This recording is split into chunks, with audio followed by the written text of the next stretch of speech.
চারদিকে গুলির শব্দে সবাই যখন দৌড়াচ্ছে জীবন বাঁচাতে, আর এসবের মধ্যেই কিনা একজন বসে বসে শান্তভাবে খাবার খাচ্ছেন, যেন কিছুই হয়নি। ওয়াশিংটনের এই দৃশ্য এখন ভাইরাল।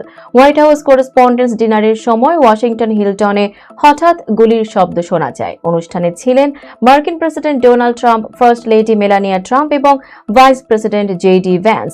মুহূর্তেই শুরু হয় বিশৃঙ্খলা। নিরাপত্তা কর্মীরা দ্রুত তাদের সরিয়ে নেয়। অতিথিরা ছুটতে থাকেন বের হওয়ার জন্য, কিন্তু এই আতঙ্কের মাঝে সবার নজর কেড়ে নেন মাইকেল গ্ল্যান্স। চারদিকে হুড়োহুড়ি, আর তিনি একদম নির্লিপ্তভাবে বসে নিজের খাবার খেয়ে যাচ্ছেন। সিএনএন এর লাইভ সম্প্রচারে ধরা পড়ে এই দৃশ্য, আর সেখান থেকে মুহূর্তেই ভাইরাল হয়ে যায় ভিডিওটি। অনেকেই অবাক হয়ে প্রশ্ন তুলছেন, এটা কি অবিশ্বাস্য আত্মবিশ্বাস নাকি সম্পূর্ণ উদাসীনতা? এদিকে পুলিশ জানিয়েছে এক সশস্ত্র ব্যক্তি লবি দিয়ে ঢুকে গুলি চালায়। সন্দেহভাজন হামলাকারীকে আটক করা হয়েছে এবং তদন্ত চলছে।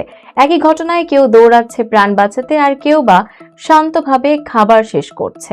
এই অদ্ভুত বৈপরীত্যই এখন পুরো ঘটনার আলোচিত অংশ।